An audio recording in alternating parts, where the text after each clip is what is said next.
Nous savons déjà que le gain mécanique donné par une machine se calcule en divisant la force produite par la force fournie. Mais parce que chaque machine implique un contact entre les surfaces en mouvement, son gain mécanique se trouve toujours réduit par la force de frottement. Le plan incliné implique beaucoup de force de frottement, alors que le levier n'en a pratiquement pas. Et maintenant, la vis et la roue. Combien crois-tu qu'il existe de machines simples? 2. Il y a seulement 2 machines fondamentales, le plan incliné et le levier. Ce sont le père et la mère de toutes les machines du monde, qui n'en sont que les variantes. Par exemple, voici une machine magnifique. Non, pas la voiture, la route. Oui, la route. Une route qui serpente une montagne, c'est une machine aussi. Bien, supposons que la route ne serpente pas la montagne, supposons qu'elle grimpe directement sur l'un de ses flancs. Ce serait bien plus court pour atteindre le sommet, n'est-ce pas? Et pourtant, ça ne t'avancerait pas grand-chose parce que le moteur de ta voiture, même extraordinaire, n'a pas assez de force pour la faire grimper verticalement. Mais suppose qu'on s'arrange pour allonger la route et ainsi rendre la pente plus douce, de façon à ce que tu puisses grimper la montagne facilement. Et maintenant, qu'est-ce que ça donne? Oui, cela donne un plan incliné, une machine simple.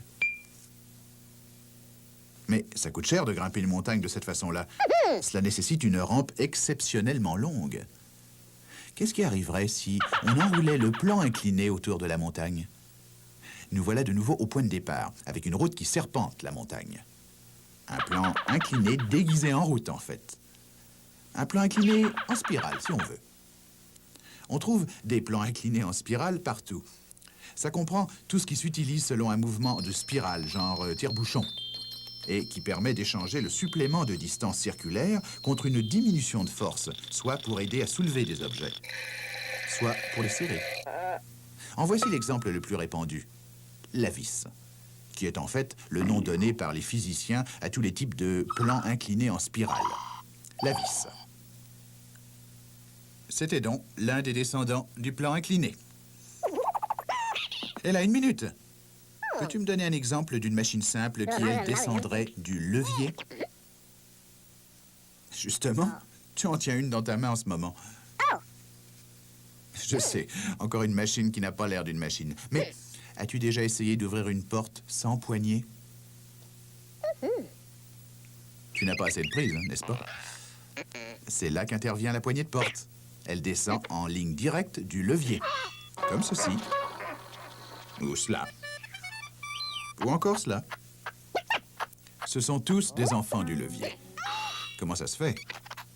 Eh bien, il y a longtemps, certains hommes ingénieux, en regardant un beau jour un levier, se sont rendus compte subitement que ce serait merveilleux si on pouvait utiliser la force supplémentaire de levier pour déplacer quelque chose d'ici à là.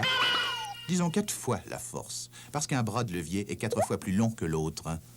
Ils se sont donc demandé si cette force supplémentaire pouvait être appliquée sur 360 degrés. En d'autres mots, la question était, peut-on faire un levier circulaire? Un levier qui ferait un tour complet. Tant qu'à y être, ils ont inventé un nouveau nom. L'axe. Son centre se trouve alors où était le point d'appui, et le bras de levier le plus court va de ce centre vers l'extérieur de l'axe, alors que le bras le plus long, lui, va du centre de l'axe dans la direction opposée. Maintenant, quand on applique une force de 100 newtons sur le levier, on peut faire à l'axe un tour complet avec une force de 400 newtons. Et c'est comme ça qu'on arrive à ouvrir les portes, à piloter automobiles et bateaux et à tirer les ancres si facilement, grâce à nos ancêtres ingénieux et leurs leviers circulaires. Alors, félicitations. Tu viens tout juste de réinventer la roue.